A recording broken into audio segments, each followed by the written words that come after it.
સુરતમાં અગ્નિદાન સેવા કેન્દ્ર દ્વારા બિનવારસી મૃતકોનું શ્રાદ્ધ કરાયું। સુરતમાં અગ્નિદાન સેવા કેન્દ્ર છેલ્લા ઘણા વર્ષોથી બિનવારસી મૃતકોના કરે છે અંતિમ સંસ્કાર।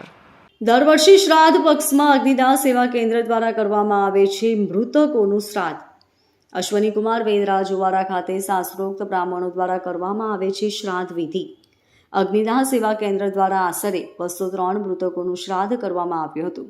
અગ્નિદાન સેવા કેન્દ્રના વેણીલાલ મારવાલા દ્વારા છેલ્લા ઘણા વર્ષોથી કરવામાં આવે છે આ સેવાકીય કાર્ય। વેદરાજના ઓવારા ખાતે શ્રાદ્ધ પક્ષની વિધિ કર્યા બાદ કરવામાં આવે છે બ્રહ્મ ભોજન। નમસ્કાર દર્શક મિત્રો, મારું નામ વેનીલાલ રસિકલાલ મારવાલા, અગ્નિદાન સેવા કેન્દ્રના પ્રમુખ। અગ્નિદાન સેવા કેન્દ્ર દ્વારા સુરત શહેરની અંદર બિનવારસી મૃતદેહોનું વિનામૂલ્યે ન્યાય જાતના ભેદભાવ વગર અંતિમ સંસ્કાર કરતી સંસ્થા દ્વારા આજે આખા વર્ષમાં 203 જેટલા મૃતદેહોના અંતિમ સંસ્કાર કર્યા છે।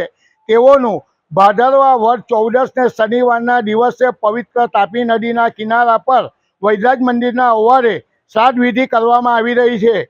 આ શ્રાદ્ધ વિધિની અંદર જે લોકો એના સ્વજનોને શોધખોળ કરવા આવ્યા હતા તે લોકોની 2 લાશોની ઓળખ થઈ એવું અનુમાન અમે લગાવી રહ્યા છે અને 2 લાશની ઓળખ થઈ જ છે। ત્યારબાદ બિનવારસી મૃતકોનો જે અમે શ્રાદ્ધ કરી રહ્યા છે તેના અનુસંધાનમાં બ્રહ્મ ભોજન રાખ્યું છે।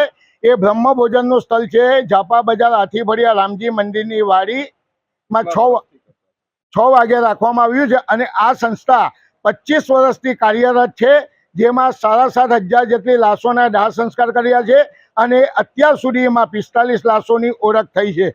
અને આ સંસ્થાની અંદર અમારા તમામ સ્વયંસેવકો અને અમારા ટ્રસ્ટીગણો ખરા પગે ઊભા રહીને આ કાર્યની અંદર ખભે ખભા મિલાવીને અમને સહકાર આપે છે। અને આ કાર્યની અંદર જે મહારાજ અમારા નિશાનભાઈ કુલદીપભાઈ મહારાજ આજે 25 વર્ષથી આ સંસ્થા સાથે સંકળાયેલા છે અને એ લોકો આ સંસ્થાને વિધિમાં પણ વિનામૂલ્યે સેવા આપી રહી છે। Bureau report LK star news, Surat.